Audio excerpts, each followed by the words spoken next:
Our word of the week this week has its roots in a question from friend of the channel, Lucas. As always, Lucas has great questions, and his question pertains to a phrase in 1 Timothy chapter 4, verse 10. And before we get to his question, let's read the verse from the ESV.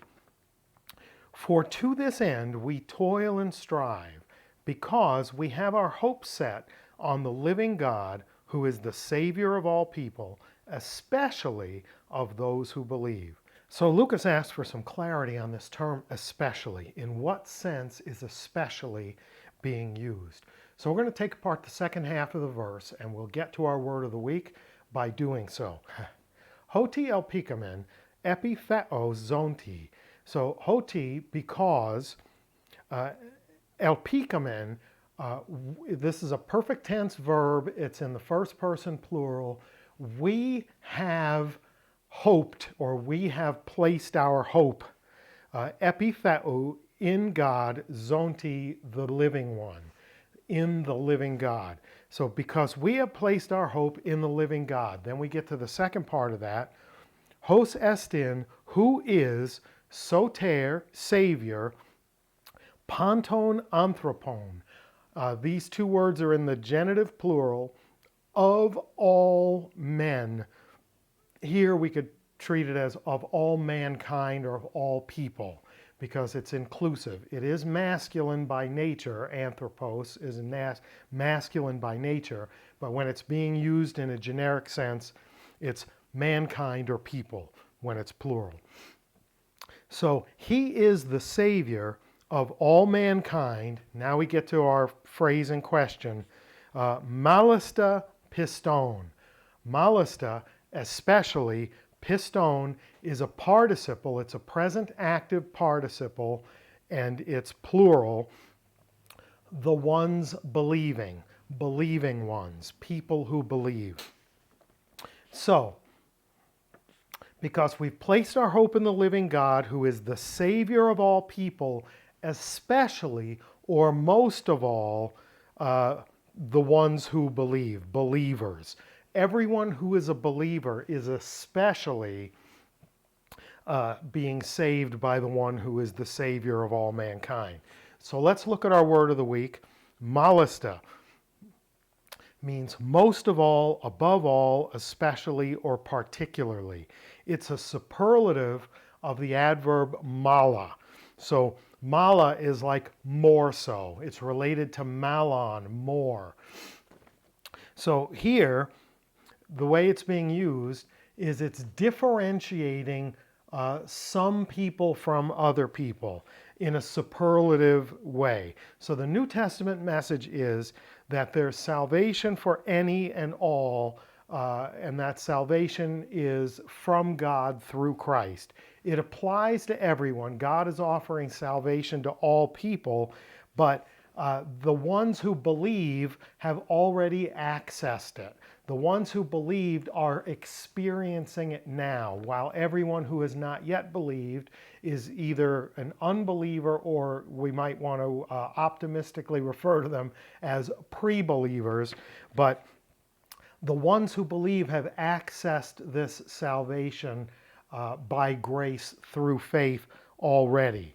So this differentiates, especially the ones who believe, this differentiates them from the people that salvation applies to, but who have not yet accessed it or accepted it.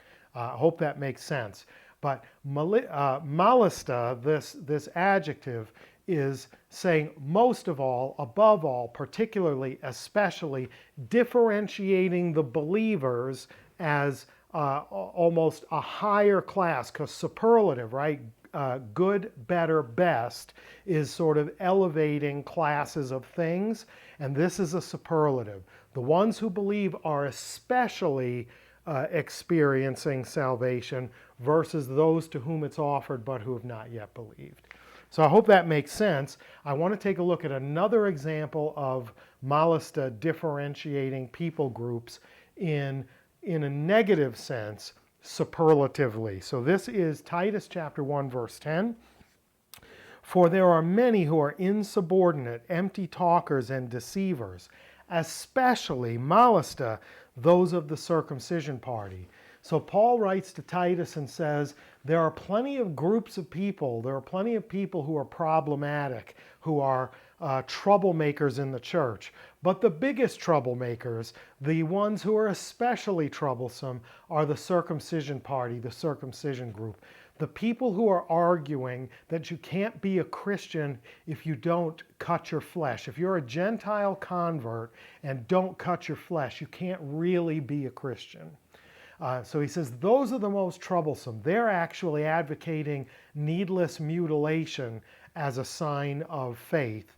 Now that the covenant has been fulfilled, the covenant of circumcision is not necessary because salvation is not by a flint knife and foreskin. The covenant is now accessed by faith in the shed blood of Christ, and meaning that this is a troublesome thing to compel people to mutilate themselves. Finally, let's look at a quick example that doesn't involve people but involves stuff. This is 2 Timothy chapter 4, verse 13. When you come, bring the cloak that I left with Carpus at Troas, also the books, and above all, malista, the parchments. So he says, when you come to me, these are the things I would love for you to bring, but if you can only bring one thing, most of all, I want the parchments. I can live without the cloak, I'll survive without the books, but please, if you bring only one thing, above all, bring the parchments. So we see there how it separates his possessions that were left behind there and gives almost good, better, best, right? I'd like to have the cloak, I'd like to have the books, but really, really, really, I'd love to have the parchments. So Lucas, our word of the week, malista, it's a superlative from mala, and it means most of all, above all, especially, or particularly, and as all superlatives, it distinguishes a hierarchy of things.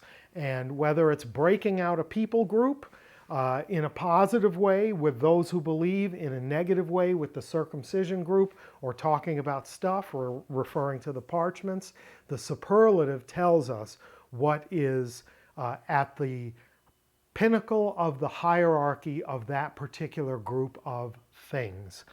Malista, word of the week, great stuff. Hope it was good for you. Hope it answered your question, Lucas. And for everyone out there, please like, share, subscribe, tell a friend. And until next time, Charis Kairene Humin, grace and peace to you.